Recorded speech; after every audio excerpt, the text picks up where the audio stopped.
आज बानी पीटीआई ने मीडिया से बात की है और फिर लगता है जैसे तारीख अपने आप को दोहरा रही है। वो फिर वही मुतालबा कहते जी 4 सीटें खोल दें, नूर आलम साहब की, मियां नवाज शरीफ साहब की और औन साहब की, और एक आध और कुछ कह रहे हैं। तो फिर यही लगता है कि घूम फिर के हम वही जो है वहीं पे आ गए, बैक टू स्क्वायर वन। यह मुतालबा उनकी तरफ से आया है और साथ उन्होंने ये भी कहा है कि जो एक आई है प्रेस रिलीज हमारे कोर कमांडर्स की, उससे वो कुली तौर पर एग्री भी करते हैं। तो इस पे आपका मुझे कमेंट चाहिए। और यही 4 सीटों का मामला फिर आ गया।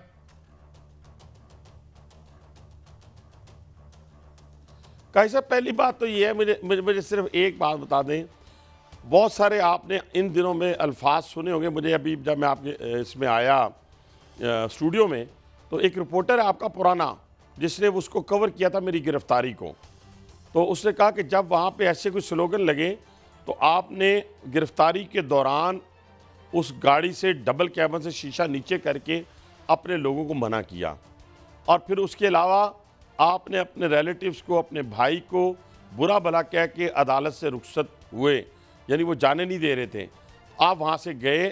तो मेरे कहने से मुराद है, मुझे पता था ना भाईजान ये मुल्क मेरा है ना, और ये बच्चे भी मेरे हैं। यहाँ मैं किसी की माँ की गोद उजाड़ दूँ अपनी गिरफ्तारी से बचने के लिए, या मैं इस कचहरी को आग लगवा दूँ, तो क्या आज आप मुझे उस पैराए में देखते जिस पैराए में आज मुझे देख रहे हैं? तो यहाँ क्या स्लोगन उठ रहे हैं, सुने तो सही। उन्होंने कहा, कल असद ने कहा, ये जो स्पीकर थे असद कैसर साहब, स्पीकर रहा है वो बंदा कह रहा है कि बगावत ना हो जाए। कुछ कह रहे हैं हम फलां जगह को ढाका बना देंगे, फलां कह रहे हैं कि अगर मेरा लीडर नहीं, जिनका जिक्र आपने किया बानी पीटीआई का, खुदा के लिए भाईजान ये पाकिस्तान होगा तो मेरी माँ बहन बेटी की इज्जत पामाल नहीं होगी। ये ज़रा मैं इस लफ्ज़ पे गौर कीजिएगा, उनकी इज्जत महफूज रहेगी। ये पाकिस्तान होगा, हमारी माल जान महफूज रहेगा। हम दोबारा MNA बन जाएंगे, वज़ीर आज़म बन जाएंगे, वज़ीर आला बन जाएंगे, member national assembly, member provincial assembly बन जाएंगे। अगर खुदा न खास्ता जिस डगर पे आप चले हैं, ना मजाक बनाएं। ये चस्का बड़ा मज़ेदार है कि आप किसी को, ये पॉपुलर सियासत क्या है कि आप किसी को गाली दें। इसके मुकाबले में आप कार्डियोलॉजी को अपलोड करें, यूरोलॉजी को अपलोड करें, 20,000 लोग देखेंगे। मैं गाली दूं, 10 लाख लोग देखेंगे। तो फिर उसके नतीजे में होगा क्या भाईजान? फिर मेरे मुंह में खाक। फिर कैंपों को याद करें, जो अरबपति खरबपति की बेटियाँ, बीवियाँ और बच्चियाँ जो इस वक्त इराक, शाम और लीबिया के कैंपों के अंदर हैं और 3 वक्त के खाने के लिए प्लेट बाहर इस तरह हाथ के साथ करती है। अच्छा, ये बताइए, कोई बाउंड्री होनी चाहिए ना। यकीनन हमने इस हद तक सियासत करनी है, इसके बाद अपनी जात को कुर्बान कर देना, लेकिन मुल्क को कुर्बान नहीं होने देना इंशाल्लाह। ये तो सोचे।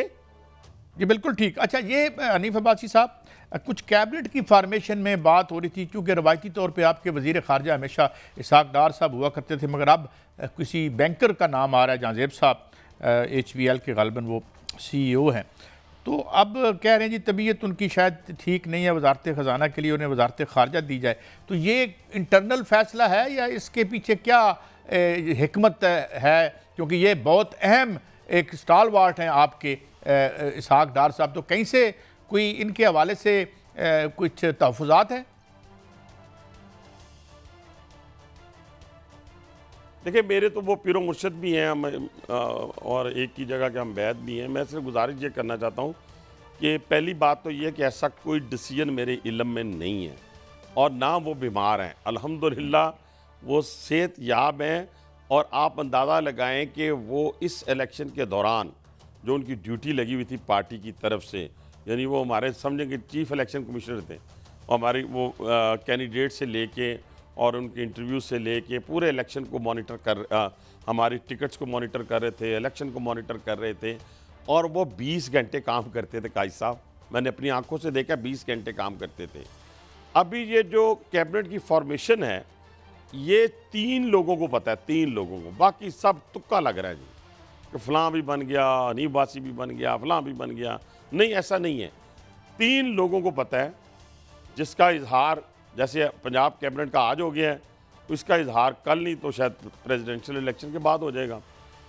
और वो 3 लोग हैं, एक मियां मोहम्मद नवाज शरीफ साहब जिनकी अप्रूवल से ये पूरी कैबिनेट बनेगी, शहबाज शरीफ साहब और मरियम बीबी। इन 3 लोगों को मालूम है आज की डेट में कि कौन कौन से पोर्टफोलियो के अंदर वजीर बन रहा है। ये बुला बुला के पूछा नहीं जा रहा कि भाईजान आपने कौन सी वजारत लेनी है, आपने कौन सी लेनी है। वो पार्टी को जैसे किसी जगह के ऊपर भी आप जो एक बहुत बड़ी ऑर्गेनाइजेशन भी होती है तो वो पता है कि मैंने अपने किस बंदे को कहाँ पे प्लेस करना है। अच्छा, ये मैं आपकी बात अगर समझाऊं तो इसका मतलब ये है कि he is not out of the race करेगा। मैं पहले कहा, यानी इसाक डार साहब इसका मतलब है आउट ऑफ द रेस नहीं है। ओके। अच्छा, ये बड़ी खबर आपकी, क्योंकि जाहिर है उन्होंने हमेशा इस तरीके से। अच्छा, अब एक जिस तरह भी आपने थोड़ी देर पहले जिक्र किया कि नए पार्लियामेंट में कुछ लोग आ गए हैं, कुछ जो है जो अपोजिशन है मेन आपकी शायद फर्स्ट टाइमर उसमें ज़्यादा हैं, लेकिन एक जो महाजराई है वो बड़े, और आपने बड़ा इशारतन और बड़ी हिकमत से आपने बात की। अब उन्होंने ये भी कहा है कि मेरे ख्याल में कि जी वो एक जलसा करेंगे KPK में। तो ये हीलिंग कैसे होगी? ये जो इतनी ज़्यादा, यानी देखें ना, आपने ख़तरात का जिक्र किया, तो अगर हम 2-2 कदम पीछे नहीं हटेंगे या एक कदम आगे दूसरी की तरफ नहीं बढ़ेंगे तो अब्बासी साहब इतने मुश्किल वक्त में, इस मैशत में ये सियासी माज़ाराई, do you think we can afford? नहीं कर सकते।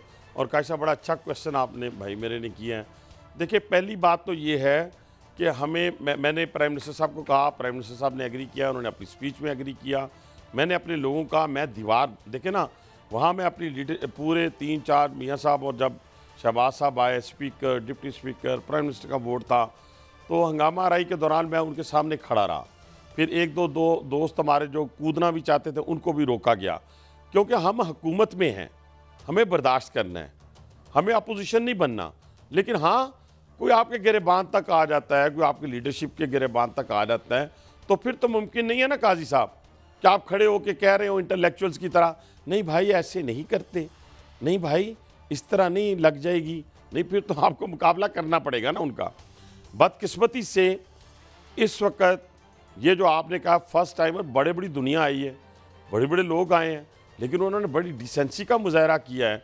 लेकिन इसके अंदर एक शख्स ज़रूर मौजूद है, आप माने या ना माने, जो इस पाकिस्तान के अंदर तमाम कुव्वतों को, तमाम यानी रीजनल पावर्स को भी, जो जिस तरह बलूचिस्तान की पार्टीज़ हैं, सिंध की पार्टीज़ हैं, लोकल पार्टीज़ जो हैं, KPK से अगर कुछ हैं, उनके बड़े हैं, उनके बुज़ुर्ग हैं, उनकी छतरी के नीचे इकट्ठा कर, पाकिस्तान की छतरी के नीचे इकट्ठा कर सकता है तो उसका नाम मियां मोहम्मद नवाज शरीफ है। और ये एक दफ़ा नहीं किया उन्होंने कई दफ़ा उन लोगों को इकट्ठा किया है। एक पार्टी है, सिर्फ एक पार्टी, अच्छा एक पार्टी कहती है कि मैं ना मानूं, उनको बताना पड़ेगा, आप इंटेलेक्चुअल्स को भी उनको कन्वे करना पड़ेगा, और कि भाई बात बैठकर होगी, और बैठने के बाद जो डिसीजंस होंगे, माई लास्ट क्वेश्चन सर जी, सारे के सारे मैं चाहता हूं कि ज्यादा से ज्यादा आपसे तरक्की करेगा, मैं फायदा उठा सकूं आपसे। एक तो माई फाइनल क्वेश्चन, देखिए कुछ इतराज़ात, अहमद वली साहब एक ज़बान बोल रहे हैं, मौलाना फजल रहमान बोल रहे हैं, तो मियां नवाज शरीफ साहब इस हवाले से क्या रोल अदा करेंगे? और ये जो मखसूस नशिस्तों वाला मामला है, ये आप कोर्ट ने स्टे दे दिया है, तो इस हवाले से भी अगर ये सीटें ना भी आती हैं आपके पास, तो आपकी गवर्नमेंट तो थी, इस पर ज़रा अपना टेक दे दीजिएगा, ख़ास तौर पर ये जो डिसेंट की आवाज़ें हैं जो अभी भी शामिल हुई हैं PTI के साथ।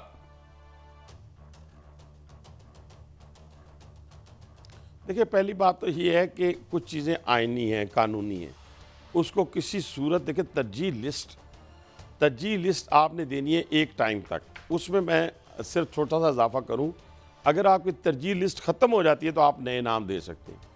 एक पार्टी अगर तरजीह लिस्ट ही नहीं दी जिसने, तो वो तो आइन आपको इजाज़त नहीं ना देता, कानून नहीं, आइन आपको इजाज़त नहीं देता, तो आप कैसे उनको स्पेशल सीट दे सकते हैं?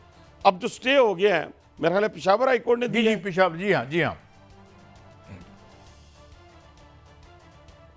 हाँ, तो वो वही फैसला दिया ना निशान की तरह, तो वो सुप्रीम कोर्ट में चले जाएंगे, सुप्रीम कोर्ट आइन की तशरीह करेगा, तशरीह करने के बाद वो फैसला अंडू हो जाएगा। अब देखें ना, आइन और कानून के मुताबिक अदालतों को भी फैसला करना चाहिए। ये कैसी है कि आप पेशावर से जाके स्टे ले आए, सुप्रीम कोर्ट आइन पढ़ेगा, पढ़ने के बाद वो फैसला दूसरा दे देगा। आप ये तरीक़ाकार, यही वाली बात जो आपने मेरा आखिरी सवाल, मैंने आपसे बड़ा टाइम लिया अब्बासी साहब, ये जो सियासी कैदियों का मामला है, इस पे भी क्या कोई रिकन्सिलिएशन की बात हो सकती है? जिन्होंने जुर्म किया है अब उनको तो बुक करें, लेकिन जो सियासी कैदी बहुत से हैं, इसमें एक अच्छा जेस्चर नहीं जाएगा अगर कोई पॉजिटिव फैसला आए तो? आपने देखा होगा जी शहबाज शरीफ साहब की स्पीच को, उन्होंने उसको मेंशन किया आप वाले सवाल को, और मैं तो डे 1 से आपके प्रोग्राम में भी कह के गया था, और आपके प्रोग्राम में आने का सीधी सी बात है, इसलिए भी दिल चाहता है कि वो प्रोग्राम करके गया तो मैसेजेस का ढेर लग गया, और मुझे उम्मीद है कि आज भी लग जाएगा। तो कहने से मुराद ये है कि वो उन्होंने तो कहा ना, उन्होंने कहा जो लोग तो 9 मई के मुलजिम नहीं, मुलजिम ही है अभी तक, तो वो तो नहीं छोड़े जाएंगे, और जो नहीं है उनको मैं भी कहूँगा काजी साहब, डंके की चोट पे कहूँगा, हम पॉलिटिकल वर्कर हैं, हम वो लोग नहीं हैं कि थानों में लोगों को बंद कराएं।